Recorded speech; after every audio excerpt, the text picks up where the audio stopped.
नमस्कार, मी करुणाच ब्लॉगमध्ये तुम्हा सर्वांचं अगदी मनापासून स्वागत करते. तर थंबनेल पाहिल्यावर लक्षात आलंच असेल तुम्हाला की आजचा व्हिडिओ कशाबद्दल आहे.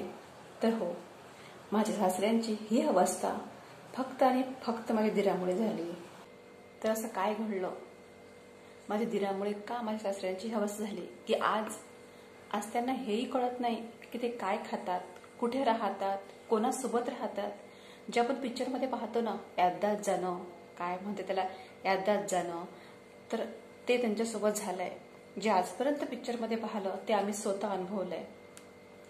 गेले 2 वर्ष झाले, म्हणजे कमी प्रमाण होतं. त्यांना डॉक्टरांकडे दाखवलं, पण डॉक्टरांनी आता सरळ सांगितलं की यांची स्मृती गेली आणि हे जसे आहेत, जसे जगतायत तसे यांना जगू द्या. जोपर्यंत आहे तोपर्यंत आता हे असेच राहणार आहेत. आणि हो, असं घडू शकतं यावर आता विश्वास बसतोय. कारण स्वतःच्या घरात, स्वतःच्या आयुष्यात जेव्हा अशी घटना घडते ना, तेव्हाच अशा गोष्टीवर आपण विश्वास ठेवतो.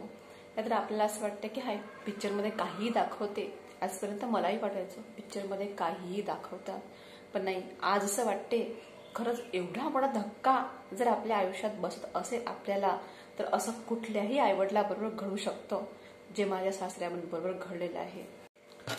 तर 2 वर्षाआधी आमच्या घरात असं काय झालं, तर 2 वर्षाआधी माझे दीर जे 30 वर्षाचे होते ते वारले. तर हो, माझे दीर वारलेत 2 वर्षाआधी. हा बघा, त्यांचा फोटो इथे लागलेला आहे.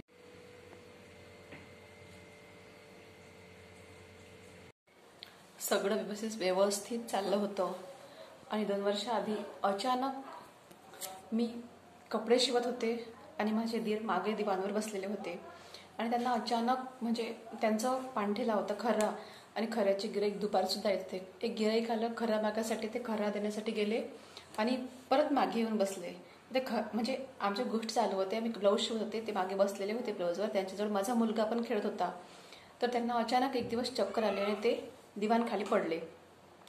मी मागे पाहिलं, मला वाटलं माझा मुलगाच पडला. मागे पाहिलं तर काय, दादा खाली पडलेले होते. तर आणि माझी सासूबाई आत्या रूममध्ये होते. आम्ही मागे पाहिल्याबरोबर दादा दादा म्हणून ओरडले.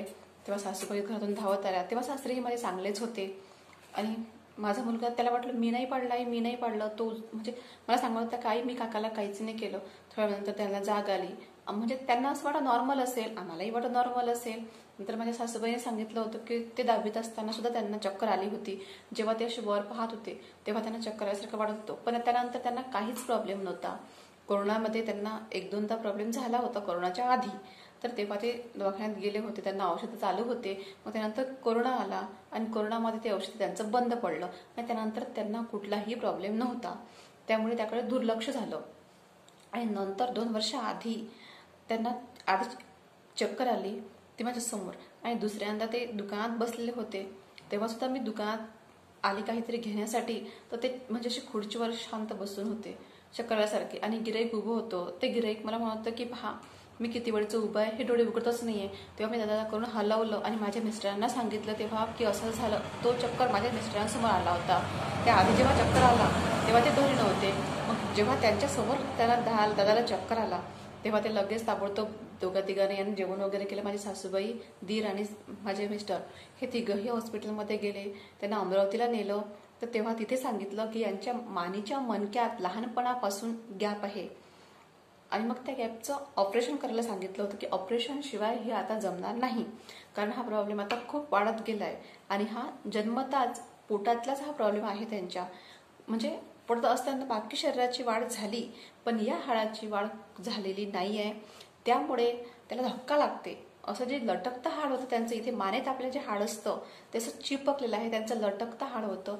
ते सोनोग्राफीत दाखवलं डॉक्टरांनी. त्यानंतर 1-2 दिवस ते ॲडमिट होते अमरावतीला. त्यानंतर त्यांना नागपूरला न्यायला सांगितलं होतं. नागपूरला नेलं, तिथे 1 महिना ठेवलं. त्यांचं ऑपरेशन झालं, ऑपरेशन सक्सेस झालं. त्यांना उद्या सुट्टी होणार, तर आदल्याच दिवशी त्यांना अटॅक आला आणि ते एक्सपायर झाले. हो, माझे दीर अटॅकमुळे गेले. नेमकं कळलेलंच नाही कारण, अटॅक आला होता की त्याचे हाडाचं दुखणं होतं, त्याच्यामुळे त्याचा जीव गेला. आणि हो, याच गोष्टीचा धक्का, अशी गोष्ट जर होत असेल आपल्या मुलांबरोबर, तर कुठल्याही आईवडिलांना वेळ लागणं साहजिक आहे. माझ्या सासूबाई त्यातून म्हणजे सावरल्या नाही. आपल्या मुलाबद्दल जर असं घडत असेल आपल्या मुलासोबत, तर कुठलीच आई सावरू शकत नाही. त्याही सावरल्या नाही, त्याही त्या दुःखात आहेत, पण ते हिंमत धरून राहत आहेत. इतका मोठा 30 वर्षाचा मुलगा माझ्या दिरांसाठी मुली पाहणं चालू होत्या, ते लग्नाचे होते. आणि ते दवाखान्यात असतानाच त्यांना निरोपही आला होता एका मुलीचा. तर आम्ही हेच स्वप्न पाहिलं होतं. मी माझ्या लग्नापासून एकच स्वप्न पाहिलं होतं की माझ्या दिराच्या लग्नात असं करेन तसं करेन, आणि सगळं स्वप्न एका क्षणात मातीत मिसळलं आमचं. म्हणजे खूप खूप मोठी गोष्ट होती आमच्यासाठी, खूप मोठं दुःख होतं. माझे दीर हे माझ्या घरीच राहत होते आणि माझे मिस्टर त्यांच्या मामाच्या घरी राहत होते. त्यांना मामा नाही आहे, त्यामुळे ते आजी आप्पांकडे राहत होते. आणि माझे दीर सतत माझ्या सासऱ्यांच्या डोळ्यासमोर होते, आणि इतके मोठे झाल्यावर अचानक ते दिसेनासे झालेत. तर कुठल्याही आईवडिलाच्या मनावर परिणाम होणारच आहे. तर त्याच गोष्टीचा परिणाम माझ्या सासऱ्याच्या मनावर खोलवर झालाय. आणि आज ते स्वतःलाच हरवून बसले आहेत, असूनही नसल्यासारखे आहेत. आणि माझे सासरे आधीच खूप मनानं हळवे, खूप नाजूक. आणि ते 2 वर्ष काही दिवस चांगले राहिले, नंतर त्यांना म्हणजे त्याच्यावर हळूहळू इतकं हे गेलं. आपलं कसं असते, आपण स्त्रिया रडून मोकळं होऊन जातो, पण पुरुषांचं तसं नसते. ते कोणासोबत रडतही नाही, स्वतः मोकळे होतही नाही. आणि काही पुरुष माझ्या सासऱ्यांसारखे इतके नाजूक असतात मनाने की त्यांनी त्याचं डोक्यात फिट्ट केलं की माझा मुलगा गेला म्हणजे आता मला कोणीच नाही, मी एकटाच. आणि त्यांच्या मनावर इतका परिणाम झाला की ते आताचं त्यांना काहीच आठवत नाही. त्यांना आताही असं वाटतं की ते आहेत आपल्यासोबत, बाहेर गेले, शेतात गेले, म्हणजे ते आताही जुन्या गोष्टी करते. म्हणजे आता आम्ही ज्या घरात राहतो ते घर आमचं नवीन आहे, आणि जुनं माझ्या लग्नाआधीचं जे बांधकाम होतं तेव्हा आमच्या घराची साईड वेगळी होती. तर ते आताही ते आमच्या घरात जेव्हा आम्ही राहतो तेव्हा ते म्हणतात, जाऊ द्या माझ्या घरी, मी घरी जातो, इथं मी लोकांच्या घरी किती दिवस राहू. म्हणजे ना हेही आठवत नाही की आम्ही त्यांच्याच घरातले लोक आहे. स्वतःच्या बायकोलाही ते ओळखत नाहीत, स्वतःच्या मुलालाही ते ओळखत नाही. फक्त माहीत नाही कशामुळे, पण माझा मोठा मुलगा त्यांचा नातू त्यांच्या ओळखीचा आहे, आणि त्यालाच नेहमी म्हणते, चल आपल्या घरी जाऊ. म्हणजे कधी कधी खरंच खूप बेकार वाटते. कोणासोबतही अशी घटना घडू नये जे आमच्या घरात घडलं. ते बरेच जणांसोबत घडतं, असं नाही की दुःख लोकांच्या आयुष्यात आहे, नाहीच आहे. पण दुःखातून सांभाळा, स्वतःला सांभाळा, आपल्या परिवाराला सांभाळा, कारण आपल्या भरोशावर आपलं घरही अवलंबून असते. आज माझे सासरे अपंग झालेत, त्यांना उठताही येत नाही. स्वतः उठून ते स्वतःच्या हातानं जेवूही शकत नाहीत. संडास, लघवी, त्यांचं सगळं जाग्यावर आहे, त्यांना काहीही कळत नाही. गेले 3 महिने झाले ते एका जाग्यावर आहेत. आज माझे दीर असते तर हे काहीच घडलं नसतं. खूप मोठी घटना घडली. इतकं मोठं दुःख देवाने कोणाला कधीही देऊ नये, आणि तेही आपल्या मुलांबद्दल कधीच नाही. माझ्या सासऱ्यांच्या मनावर या गोष्टीचा खूप मोठा परिणाम झाला आहे, आणि आज त्यांची अवस्था ही झाली आहे. आम्ही त्यांना डॉक्टरांकडे नेलं, बऱ्याच डॉक्टरांकडे नेलं. कोणी म्हणत त्याच्या डोक्यात फरक पडला, वयानुसार झालं, पण 2 वर्ष आधी चांगले होते. आणि वय म्हणाल तर तेही इतकं नाही आहे. आज 80, 90 वर्षाचे लोक ज्यांचा आपल्या डोक्यावर ताबा आहे, मनावर ताबा आहे, पण यांच्या कुठल्याच गोष्टीवर यांचा ताबा नाही आहे. आज जर समजलं असतं त्यांना तर ते जिवंत समजलं असतं. आपल्याला पोट भर लागते, जेवा लागते हे तर प्रत्येकाला समजते ना, पण त्यांना तेही समजत नाही की आपण काय खाल्लं पाहिजे, काय नाही. खाली काही नसतानाही ते खायला घेते. झाडाचे पानं सुद्धा तोडून कधी कधी खायला घेते. त्यांना भूक लागत नाही, स्वतःहून ते जेवत नाही. त्यांना जेवायला दिलं तेव्हाच जेवण करतात. गेले 3 महिने झाले त्यांची अवस्था ही झाली आहे. 2 महिन्याआधी त्यांचा सख्खा मोठा भाऊ वारला, तेही त्यांना माहीत नाही. त्या दिवशी तर त्यांची ही अवस्था झाली होती की म्हणजे त्यांना त्याच्या भावाला न्यायचं की यांना न्यायचं आधी, संध्याकाळपर्यंत असं वाटलं की ही जाणारच आहेत आता. त्यांची तब्येत इतकी सिरियस झाली होती की ते हातानं पाणीही पित नव्हते, असं म्हणजे डोळेसुद्धा उघडत नव्हते ते. त्यांची एक दिवसाची काय एका क्षणाची गॅरंटी नव्हती तेव्हा, पण त्यातूनही ते सावरले आता.